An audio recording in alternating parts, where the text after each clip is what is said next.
Assalamualaikum warahmatullahi wabarakatuh. Perkenalkan nama saya Nur Afiasa Fitri Lubis dengan NIM 250801047. Di sini saya akan membuat video pembelajaran pada mata kuliah termodinamika. Di sini saya membawa judul tentang bersepeda dan termodinamika. Bersepeda sebagai penerapan hukum termodinamika dalam kehidupan sehari-hari.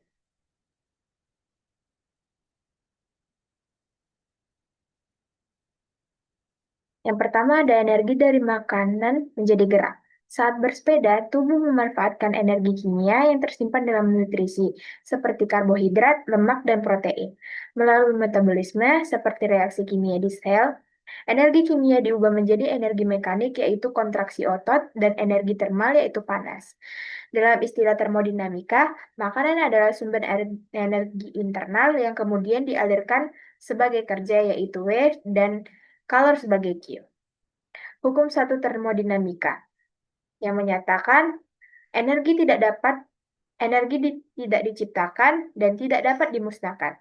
Hukum satu menyatakan perubahan energi internal yaitu delta U sama dengan Q dikurang W pada bersepeda, yaitu tubuh menerima energi kimia yaitu input, mengeluarkan kerja mekanik untuk menggerakkan sepeda yaitu W, dan melepaskan sisa energi seperti kalor sebagai kalor yaitu Q ke lingkungan. Contoh praktisnya yaitu jika kayuan kuat atau W-nya besar, maka energi internalnya berkurang cepat. Kemudian tubuh memerlukan suplai makanan atau oksigen lebih banyak. Kedua, jika cuaca panas, pembuangan Q ke lingkungan menjadi terhambat, maka delta U-nya meningkat. Kita akan merasa lebih panas. Yang ketiga yaitu konversi energi, artinya total energi yang masuk atau makanan sama dengan jumlah kerja ditambah panas, ditambah perubahan penyimpanan internal. Kemudian ada perpindahan energi nyata. Gejala fisiologis saat bersepeda menunjukkan perpindahan energi nyata, yaitu nafas cepat sama dengan oksigen dicairkan untuk metabolisme. Keringat sama dengan mekanisme pendinginan yang memindahkan panas ke lingkungan. Melalui penguapan, tubuh terasa hangat karena energi internal meningkat akibat metabolisme yang dan gesekan mekanis. Nah, yang pertama ada pernapasan, menandakan kebutuhan O2 atau oksigen untuk produksi ATP yang kemudian akan mengkorelasi langsung dengan laju kerja. Yang kedua ada keringat. Evaporasi mengeluarkan kalor Q dari kulit ke udara dan kemudian menjaga suhu tubuh. Yang ketiga ada rasa panas dan kelelahan. Akumulasi delta U dan metabolisme seperti asam laktat menurunkan performa jika tidak diseimbangkan. Maka semakin intens aktivitas, proporsi energi yang menjadi panas meningkat. Kemudian selaras dengan hukum satu dan fenomena nyatanya. Sistem versus lingkungan. Kenapa ada batas saat kita mengayuh? Dalam analisis termodinamika, kita perlu menetapkan sistem. Misalnya, tubuh pengendara ditambah sepeda, yaitu segala sesuatu di luar atau udara jalan lingkungan adalah lingkungan. Batas ini penting karena menentukan apa yang dihitung sebagai kerja terhadap lingkungan. Misalnya, dorongan pada roda, kerja melawan hambatan udara serta kalori yang dipindahkan yaitu keringat ke udara dan gesekan ban ke jalan. Contoh pertukaran energi yaitu kerjanya mengatasi hambatan udara mendaki bukit, kalau kalornya evaporasi keringat dan konduksi ke sadel. Kalau implikasi praktisnya itu mengetahui batas sistem membantu merancang intervensi yaitu pemakaian yang memudahkan pelepasan panas, ban, dan rantai yang digifrafit sehingga mengurangi kehilangan energi karena gesekan. Beberapa proses yang terjadi selama bersepeda. Yang pertama, proses kerja terukur. Gaya pada pedal menghasilkan torsi dan perputaran roda yaitu kerja berguna. Yang kedua, proses tak terukur sepenuhnya, yaitu gesekan internal pemanasan otot, dan kehilangan pada driven train. Yang ketiga, ada perpindahan kalor, yaitu konduksi atau sadel, konversi atau udara, dan evaporasi atau keringat. Gesekan rantai dan ban.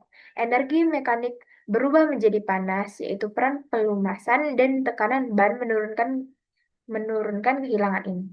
Hambatan udara, kerja melawan dan meningkatkan dengan kecepatan kuadrat menghasilkan konversi energi menjadi turbulensi dan panas udara. Kemudian ada perubahan internal. Metabolisme meningkatkan delta U. Sebagian diubah menjadi kerja, lebih banyak sisanya menjadi panas. Kemudian ada hukum dua termodinamika. Arah proses selalu punya konsekuensi. Hukum dua menegaskan keterbatasan konversi energi. Tidak semua kalor dapat diubah menjadi kerja berguna. Panas cenderung mengalir dari benda bersuhu lebih tinggi ke benda yang bersuhu lebih rendah. Maka tubuh harus melepaskan panasnya ke lingkungan agar suhu stabil. Pada bersepeda, tidak semua energi kimia jadi kerja. Seperti selalu ada fraksi yang menjadi panas tak berguna. Kemudian menurunkan efisiensinya. Yang kedua ada pada kondisi lingkungan panas atau berlembab, pembuangan panas terhambat sehingga efisiensi kerja menurun. Yang ketiga ada entropi atau S, meningkat saat energi menyebar. Kemudian proses alami cenderung menuju keadaan yang lebih tersebar.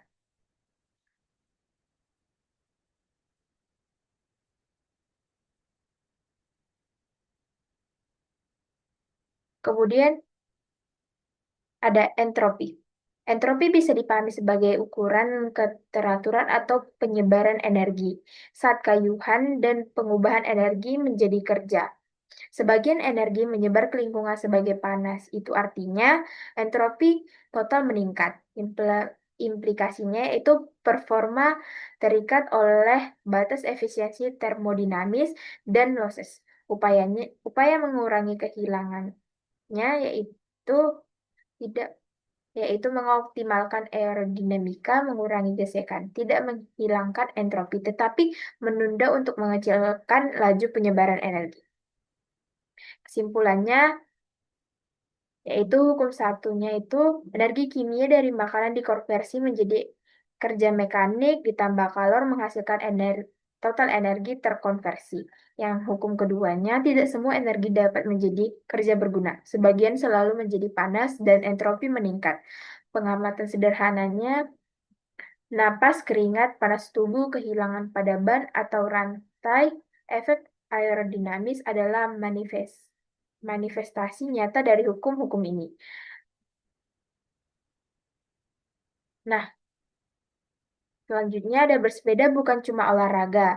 Ia adalah laboratorium berjalan yang memperlihatkan prinsip-prinsip termodinamika, mengamati dan mengoptimalkan elemen-elemen fisik dan fisiologis, membantu memaksimalkan kerja berguna dari energi yang kita konsumsi.